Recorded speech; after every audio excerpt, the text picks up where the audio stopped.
We both just flew back over the weekend from Nuremberg, Germany, where we were for Embedded Worlds. It was a great show. What do you think, Chris?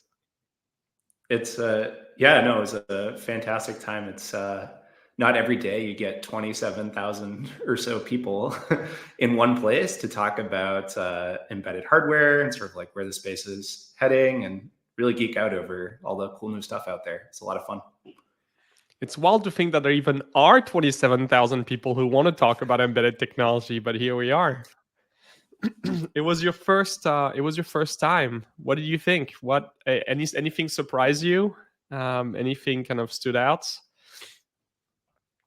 Yeah, no, I mean, what stood out was the sheer size and number of folks there. Like you said, I've never seen that many embedded folks in one location, wiring things up and getting things there. I think like what stood out was the amount of times people use the word AI, or the number of booths that had the word software-defined vehicles. I feel like those were the two buzzwords of the conference. But it was fun to talk to folks about what that actually means and where things wire up. And I still have it with me, but I was also excited about our Thingy 91 Memfault demo, the Nordic booth. Right. Yeah, we had a couple demos with partners, right? We had a demo at the Nordic booth. We had a demo at the Zephyr booth. It was great to see, the ecosystem come together. I think Zephyr especially is really a nexus for a lot of companies. There must have been 10 different exhibitors at the Zephyr booth who are all part of the ecosystem. And that's great to see that grow so much. That was awesome to see too. I had more folks than ever come up and ask, what's our support for Zephyr, or thinking about using Zephyr for, a variety of different chipsets they're mapping onto. I'm very excited. I feel like it might finally be, maybe controversial, but it might finally be the RTOS that wins them all, and everyone sort of like goes and adopts, and we build, modules on top of it where people can customize the Linux of the MCU world, if you will. Right. I think if there are two technologies that really, arrived this year and became part of the mainstream conversation at Embedded World for the first time, it was Zephyr, certainly, where we heard from so many folks stopping by our booth that they were starting to experiment with Zephyr, were considering it for the next project. The other one was Rust. I couldn't believe how many vendors were talking about how prominent a place Rust played in their stack. From the high-tech folks, they're a compiler in the automotive space, who had a huge crab in the back of their booth talking about their new Rust compiler. We talked to the Blue Wind folks, which is a consultancy in Italy who works on high integrity systems, who were talking about the Rust technology they were investing in. I talked to some startups who are building new RTOSes and operating systems written in Rust, focused on security and integrity. It really is exciting to see these open source communities and new technologies become more and more adopted. In large part, sort of the adoption of Rust into Linux and some of the modules and pieces being built out there, I think has helped sort of move it along. I'm excited. I'm excited to see where it goes. We might finally be able to say goodbye to C89 forever. I'm ready. In the broader themes, I think you mentioned a few of them already, but I walked away thinking that the three key themes of the show this year were the software-defined vehicle. First, it seemed like every third booth talked about the software-defined vehicle. It shows more than I expected. It shows how important the automotive industry is in embedded, right? How much weight it carries. Do you even know what software-defined vehicle means?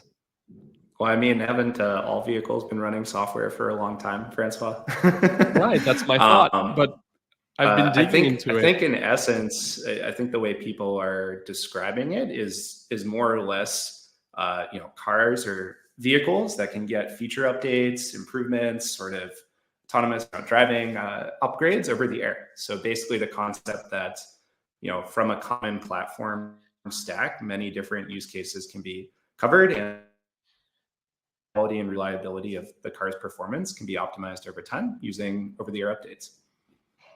What's Right. So in what's your short, read? it's basically, if a car has software updates, it's embraced the software-defined vehicle, and that seems like a low bar, but it's really become a strong buzzword. Any software sold in the automotive industry nowadays bills itself as enabling the software-defined vehicle. I thought that was funny. The other two, of course, were AI. Edge AI. AI is everywhere since ChatGPT. That's all everyone wants to talk about across industries, and it's true in the embedded industry too. Previous years we had the TinyML Foundation, which had a booth, but that wasn't really a big part of the show.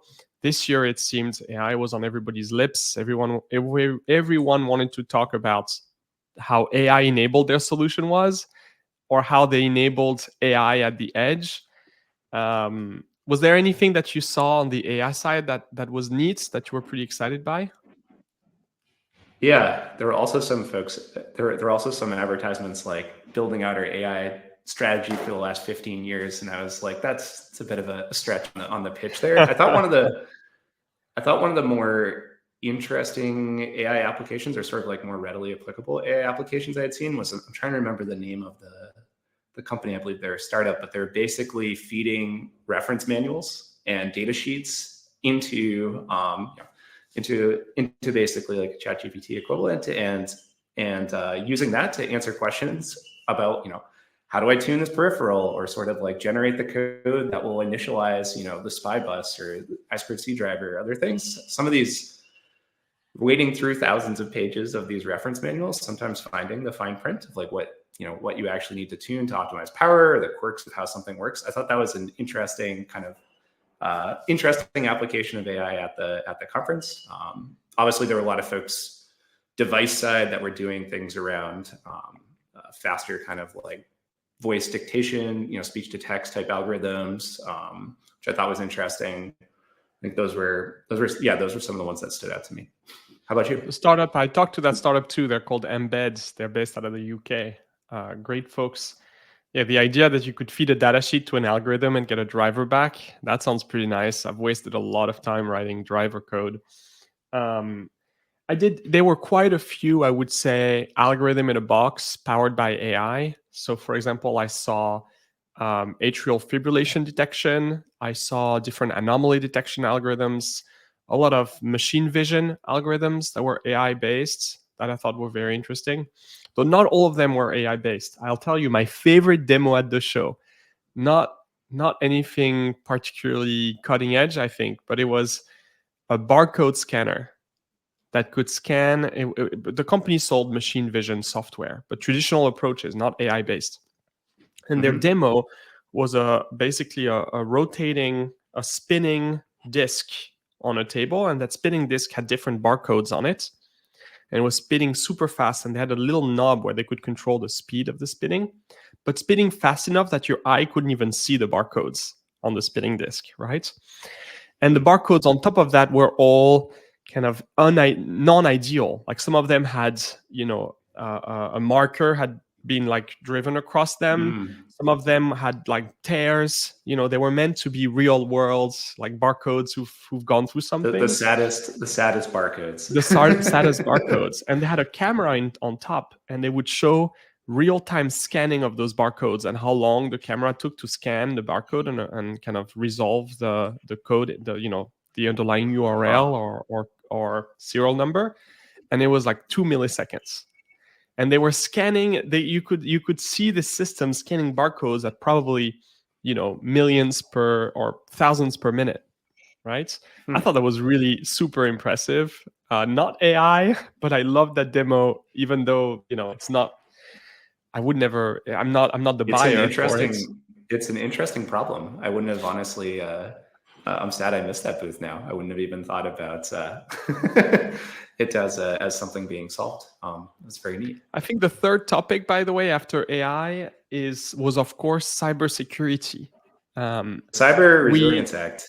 I had the Cyber Resilience multiple people come up to the booth and ask, how can we help? Like, where are things wiring up? It was I felt like it's EU sort of leading the charge there. Like really, people are thinking about that. There's a deadline in place, and a lot of conversations around security.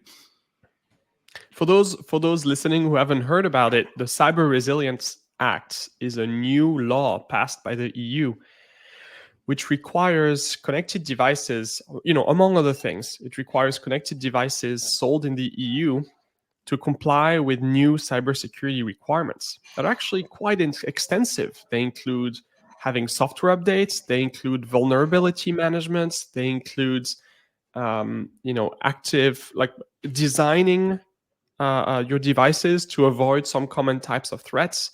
It's a long list, and if you don't have it, I think the current estimate is that it will be active in 2026.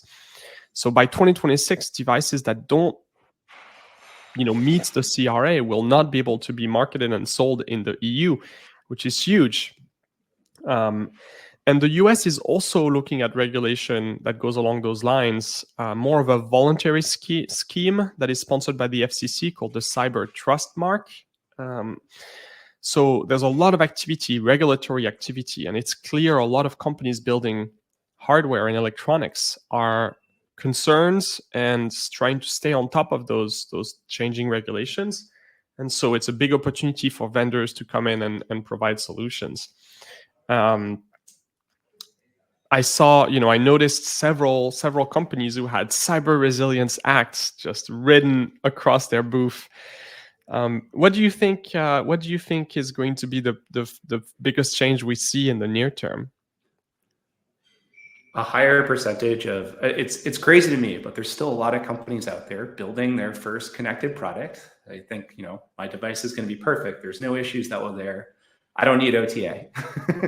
But the world around you is constantly, even if your code is perfect, there's like cell towers that are getting stack updates. There's routers you're talking to that are being updated. There's some new Android or iPhone hitting the market that maybe only slightly works with Bluetooth. But what I did enjoy was there was a number of folks who came up to the booth and were thinking about OTA for the first time because of the Cyber Resilience Act, which says, hey, there's going to be vulnerabilities in code stack out there. You need a way to update them so the thing doesn't become spyware. And so I feel like the most immediate change I expect to see is that being a hard requirement for any IoT product being built, which honestly I think it already should have been, but we know not everyone does it. I think it's a really good move by the regulator to consider OTA as a critical component of our cyber resilience. Because at the end of the day, OTA is not the stopgap, but rather your last like resort. Your escape hatch.